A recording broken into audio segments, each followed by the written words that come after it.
facing off for the final time, the last debate of the campaign and the last chance to change a race that looks to have only one winner. The Prime Minister in desperate need of a win. Just when the race was tightening, Keir Starmer's shocking remarks about immigration and welfare set the political stage ablaze. With voters already on edge, did Starmer just hand Rishi Sunak the upper hand?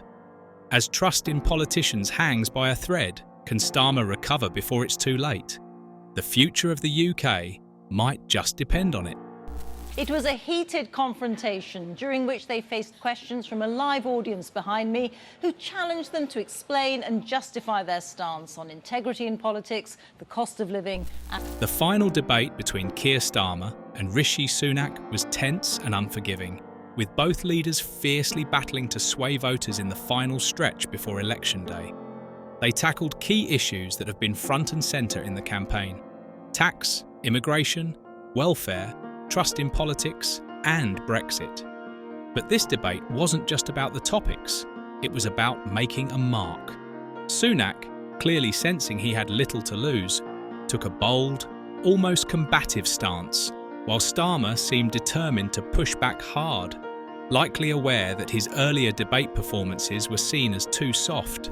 People are dismayed by the lack of integrity and honesty in politics today.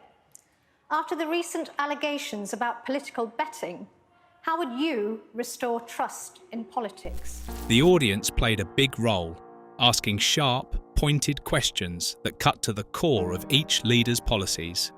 They were especially interested in where Starmer and Sunak stood on political integrity, which has been a huge issue given recent scandals that have rattled voters' trust in the government.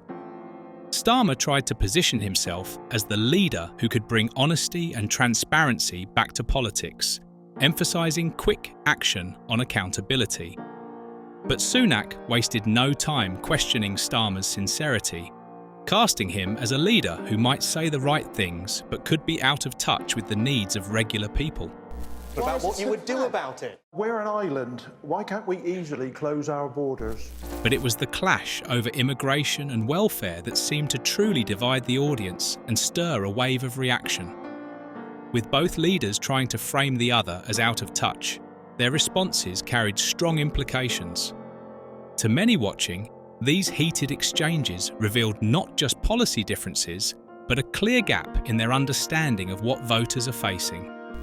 Labour want more return agreements, which Rishi Sunak took the mickey out. It was particularly Keir Starmer's comments during the debate that quickly became the most talked about moment of the night, and for good reason. When the discussion turned to immigration and welfare, Starmer made a series of remarks that many felt missed the mark completely. He spoke about immigration return agreements, suggesting that Labour would rely on these deals to handle the ongoing crisis. Iran, Syria, Afghanistan. So when Keir Starmer says he's going to return people, is he going to sit down? Are you going to sit down with the Iranian ayatollahs? To a lot of people, this came across as either naive or unrealistic, especially when Sunak challenged him with sharp criticism, mocking the idea of negotiating return deals with countries like Iran, Afghanistan and Syria. Sunak's point was clear. How could you possibly expect to make deals with regimes that are openly hostile or unstable? The idea was ridiculed not only by Sunak, but by a large portion of the audience. Starmer's remarks didn't stop there. He went on to discuss welfare policies in a way that many found dismissive of the everyday struggles faced by voters, particularly those feeling overwhelmed by the cost of living. His tone seemed cold, almost disconnected, when addressing the growing concerns about illegal immigration and how it strains welfare systems. For many in the audience and watching at home, this was the moment that confirmed their fears. Starmer didn't seem to fully grasp what was happening on the ground. People weren't just listening to what he said, they were picking up on how he said it, and it left many feeling alienated. Sir Keir, I think that your strings are being pulled by very senior members of the Labour Party. The immediate reaction in the room was mixed, but you could sense the unease in the room. Some audience members seemed visibly frustrated, shaking their heads, while others actually called Starmer out. But it was online where the backlash really exploded. Social media lit up within minutes of the comments, with users from all sides weighing in. Labour supporters were quick to defend Starmer, but even they couldn't fully dismiss the criticisms pouring in. Critics said that Starmer's approach felt out of touch, and memes and posts mocking his immigration strategy spread rapidly. This wave of online reaction highlighted a key issue for Starmer: undecided voters. Many who hadn't made up their minds were likely watching closely, and Starmer's comments may have pushed some away. His failure to connect with the very real concerns surrounding immigration and welfare could prove costly in an election where every vote counts. And it wasn't just the public that was pissed. The Conservatives wasted no time framing Starmer as completely out of touch with the average UK voter.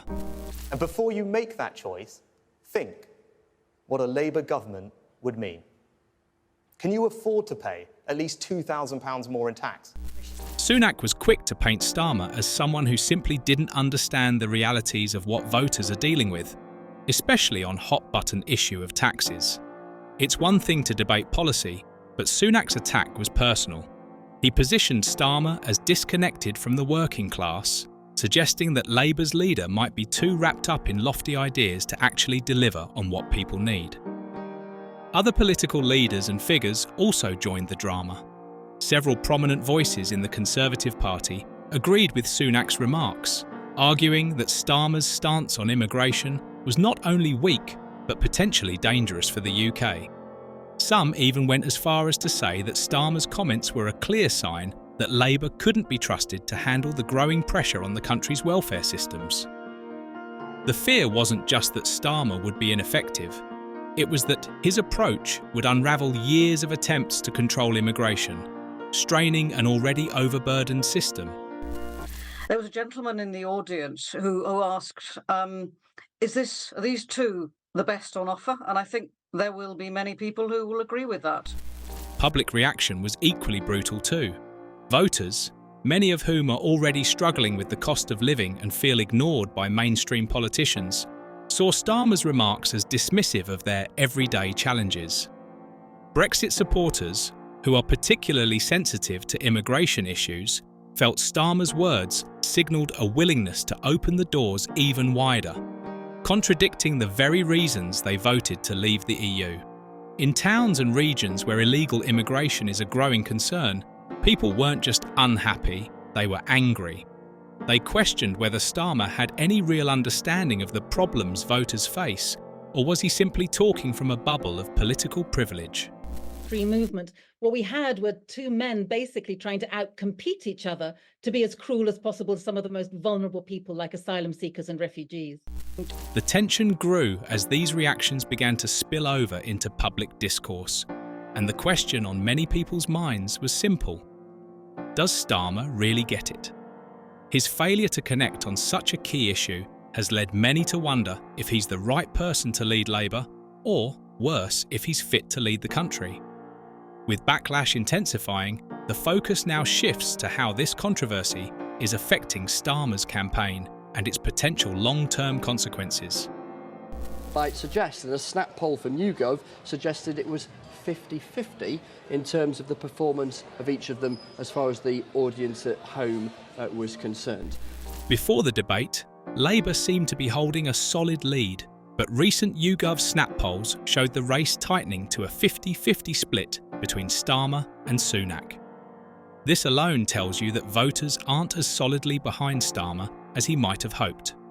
And after his controversial comments on immigration and welfare, that balance could easily shift in Sunak's favour.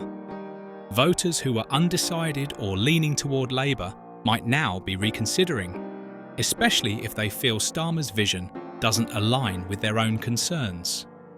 In a race this close, even a small slip-up can lead to big consequences, and Starmer's words may have caused more damage than expected. It's becoming clear that Starmer's aggressive strategy during the debate might have backfired.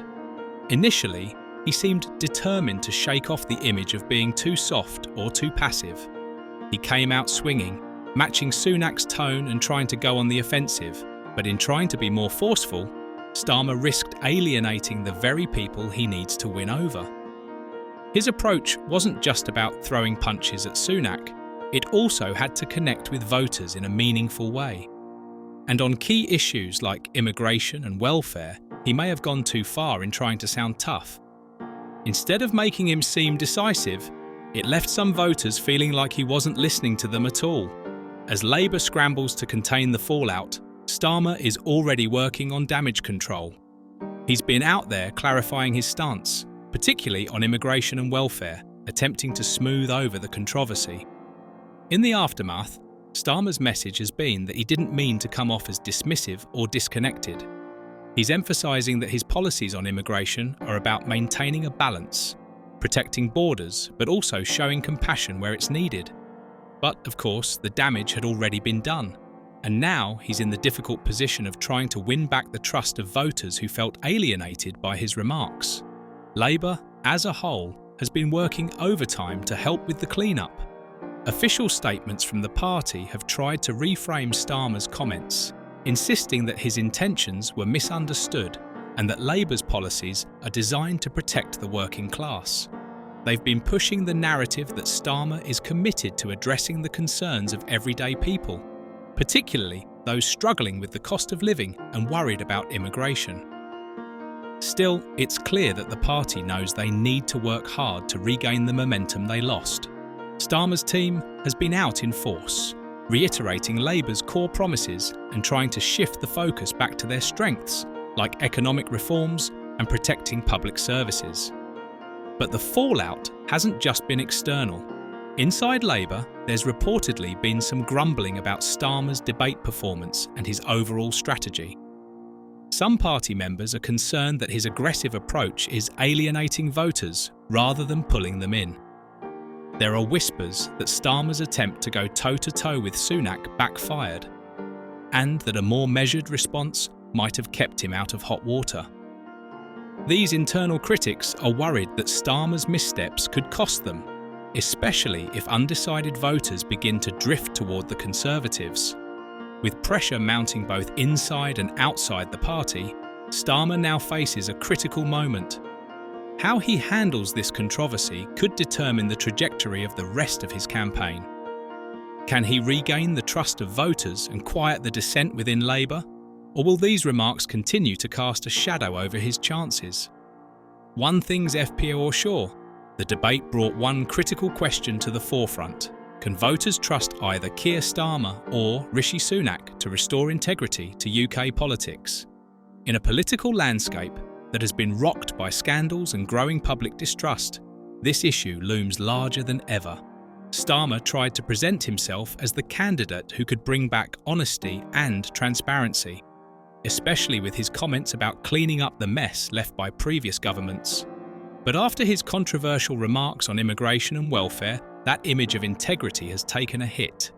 People are now asking if Starmer is truly in touch with voters or if he's just another politician making promises he can't keep. The debate reignited the conversation about political honesty, with many wondering if Labour's vision is as genuine as Starmer claims. At the same time, this debate has once again highlighted the UK's most divisive issues: immigration and Brexit.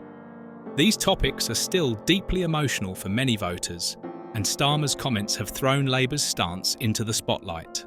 While Sunak has consistently taken a harder line, pushing for stricter immigration controls and using Brexit as a symbol of taking back control, Starmer's approach seems far more complex. He talks about humane immigration policies and return agreements, but to voters who supported Brexit to control borders, this might sound weak or impractical. Sunak has been able to position himself as the protector of national security and economic stability, drawing sharp contrasts between his tough stance and Starmer's more nuanced, and some might say, soft approach. For many, the choice between the two is becoming clearer as the election draws near. Sunak stands for firm control, while Starmer is perceived as open to negotiation and flexibility. This stark difference is exactly what voters will be considering as they head to the polls.